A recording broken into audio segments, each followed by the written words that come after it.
Hey folks, Lester here. I want to show you what I'm noticing this morning, and it's kind of freaking me out. I see that somebody has driven a vehicle.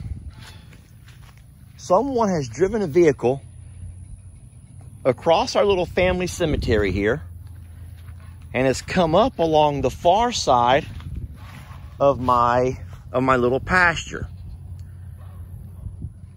I can see the tracks have come down through here,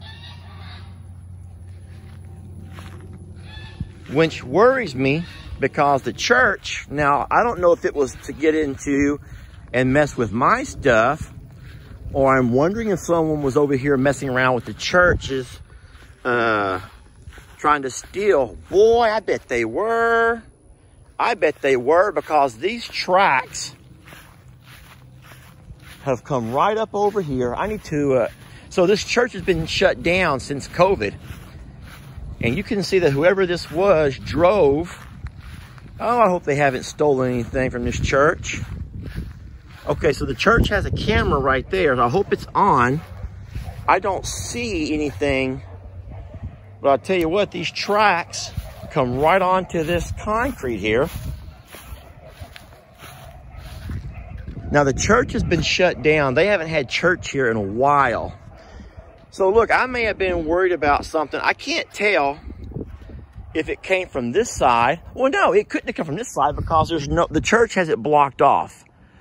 There's no way that anyone could come in from that side because the ditch is too deep. They came in and they left. I'm going to have to contact that pastor and let him know that somebody's been driving around back behind the church. This happened overnight. It's morning time on Sunday. Now see, I guess it got my attention because I saw these tire tracks. And of course, my first thoughts were someone's been messing with my animals or trying to come up and, I hate to say it that way, but not mess with the animals, but see the animals. We've had so many folks just show up, and we've had so many people show up. So those tracks come right along this fence line here. And I guess they went out. Now, I don't know why they would come all the way up to here. They turned right here. That's our little family cemetery. I took that fence down and I moved it a lot closer so the kids from the church could play here. I put them a little ladder so those kids could climb over whenever their balls go over the fence. They can come over and get them without having to climb on top of my fences. Hey, babies, I did not bring worms. I did not bring any worms. Oh, I'm kind of bothered about this.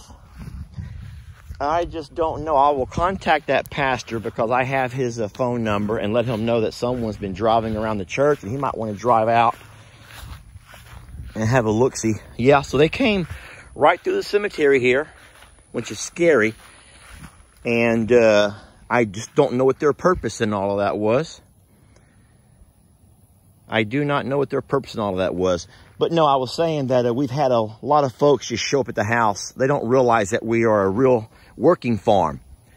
We are a real working farm. And so this is not like a old McDonald's farm petting zoo where people can just show up and get out and, you know, pay a entrance fee and play with the animals and stuff.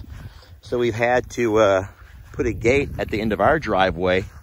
That's why when I saw these tracks, I thought somebody was trying to come up along the fence line and do stuff, visit and whatnot, which is sad, I know. But now I realize that whoever it was mostly involved in going behind that church for some reason. And that scares me because they have all of their musical stuff inside there. I'm going to call that pastor. You know what I'm going to do? I'm going to walk up and check that door first. Before I call him, because he's going to ask me, is the door locked? So I don't want to get accused of anything, obviously. But he's going to ask me, is that door still locked, or did they break into the door? Oh, I hope they did not use my pasture as a way to sneak up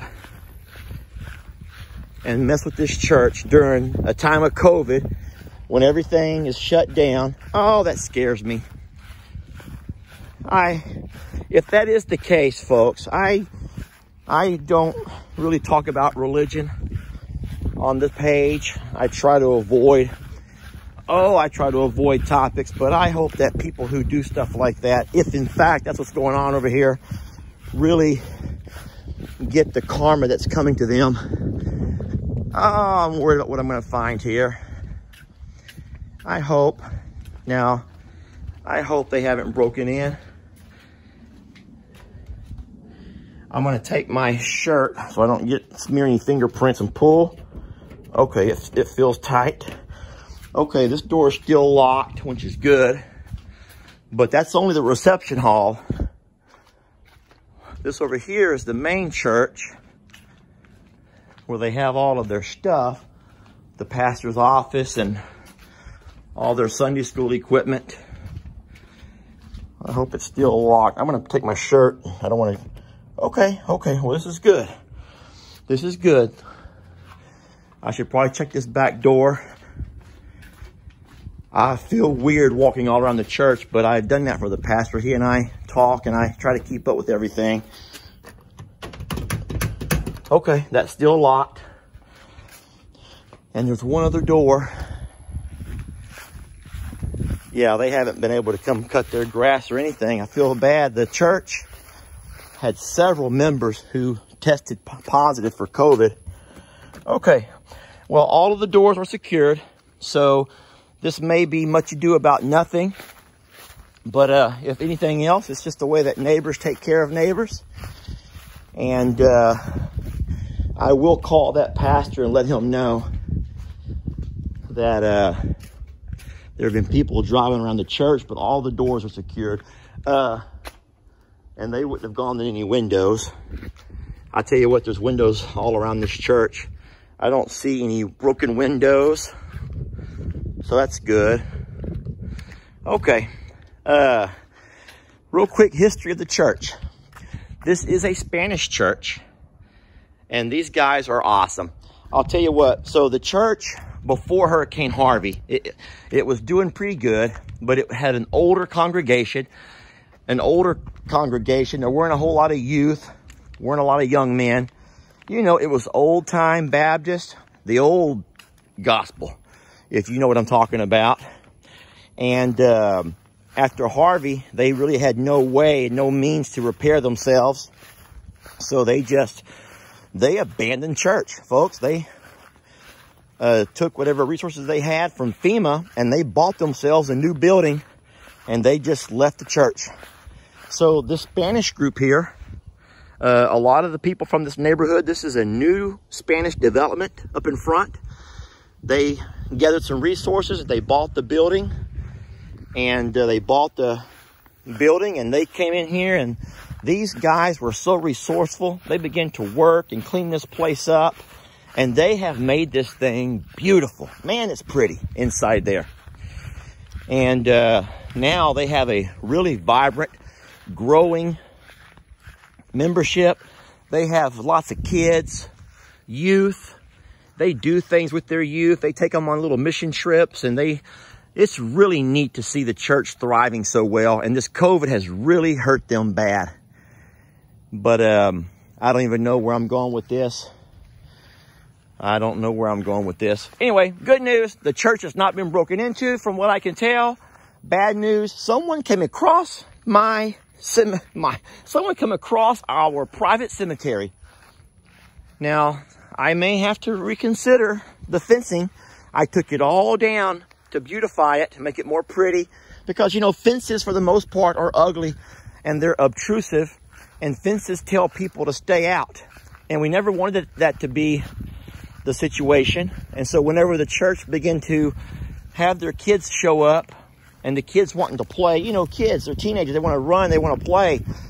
I opened up this part of the cemetery and allowed them this whole piece over here. It's still my property, but I allow the kids to play on it. They have their little soccer goals, and they do their little volleyball games, and they do their little egg hunts around Easter and all kinds of stuff. But I hope that because of the lack of fencing, it doesn't allow folks to start doing what they've been doing, driving up through here. And but I'm going to call that pastor now. All right, folks.